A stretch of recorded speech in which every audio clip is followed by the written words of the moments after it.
Hi, everybody. I was just looking at my hair and thinking, what is that sticking up? And then I realized it was my act of faith, my act of faith graphic back there. Oh, well. I have never looked at myself so much in all my life. I got to tell you, when kids are growing up nowadays, they're always like holding up the phone and doing their selfies. And I don't get into that. But doing so much on Zoom and so much video in the last 8 months, I've had to look at myself more than I wish I had. So I'm glad to know that it wasn't hair, it was just the graphic. Anyway, I digress. I was reading one of my centering meditations this morning, and this one caught my eye. It comes from the Daily Om, and it's called Performing Daily Ceremony. And I had actually just made a prayerful pause earlier today about ritual around the things that we revere, and you'll see that some other time. But then I saw this and I'm like, oh, I guess I'm in sync with the universe because this was so similar. But they word it better than I do. So I'm just going to share a little bit about what they have to say here. And it begins by saying having daily ritual or ceremony in our lives is very important to keep us connected to what really matters. Let me say that again. Having daily ritual or ceremony in our lives. And I want to know what's yours. For some of my dear friends, their daily ritual that is important to keep them connected to what really matters, it's Starbucks or Dunkin'. It's their morning coffee. Are you that? See, I'm not a coffee drinker.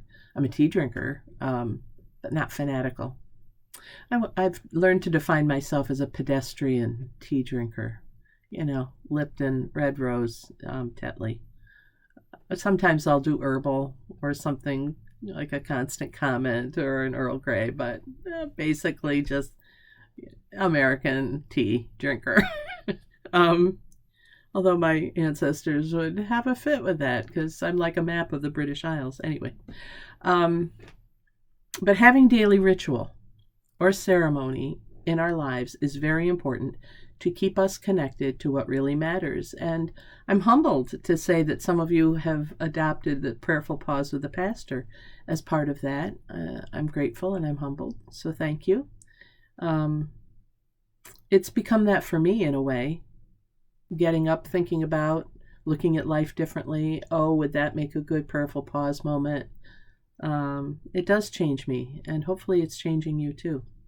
But let me read more from this Daily Om post. It says, when we perform or participate in rituals and ceremonies, we enter into a state of mind that is different from mundane consciousness. Ranging in significance from bedtime stories to weddings. Ceremonies and rituals are acknowledgement that an event or period of time has special meaning. I'm big on ceremonies. I'm big on naming what it is that's going on, whether it's, the kids gathering for birthday party or whenever we're together. My godchildren have lived with me at different times, and whether it's calling to mind those times, telling the family stories, or it's mapping out their future. I'm notorious for sitting at a birthday party and saying, okay, now I want you to think ahead to next year on this date.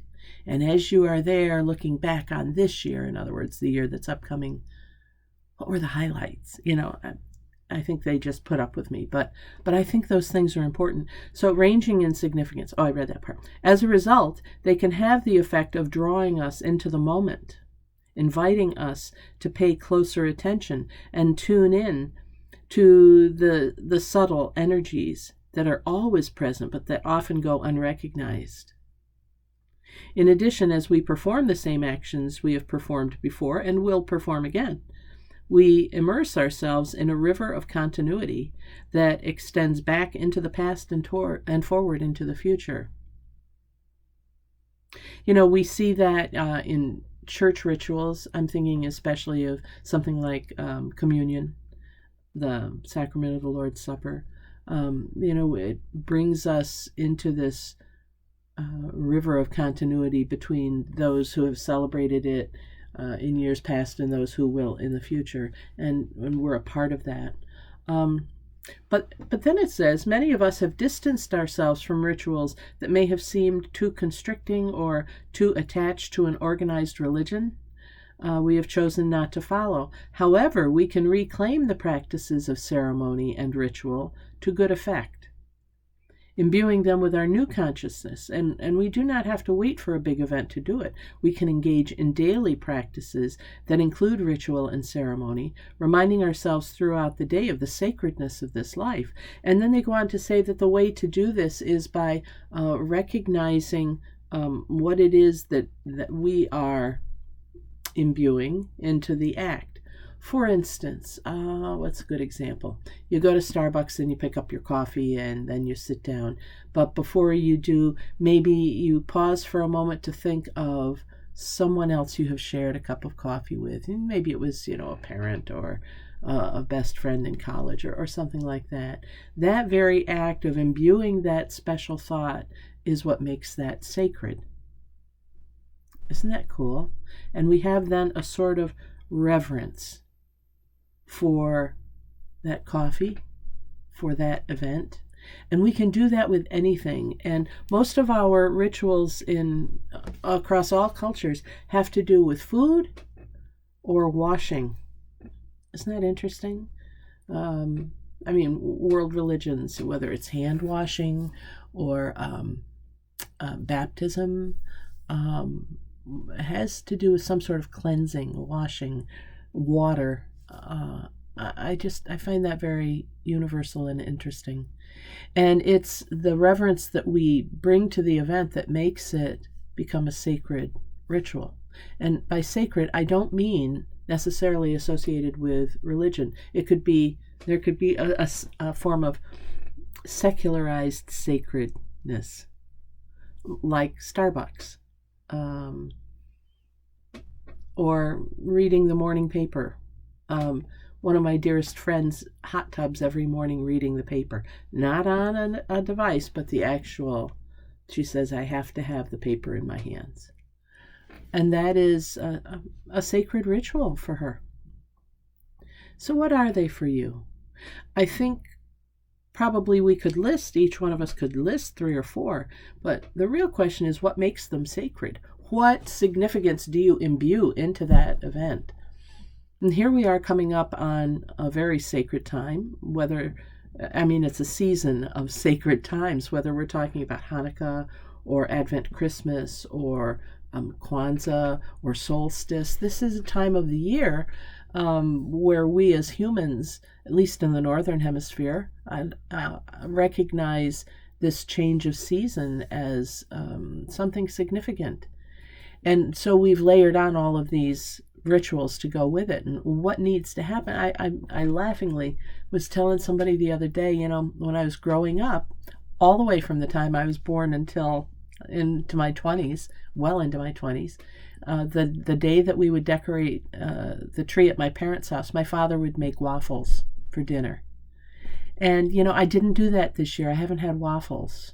And there's something that is not setting right with me. I know I have to make waffles. Maybe I'll wait and do it on Christmas Day. I'm not sure. But somehow waffles have been connected inside me with decorating the tree, and that has become sort of a sacred connection because of its intent, because I revere that action, that ritual. I could go on.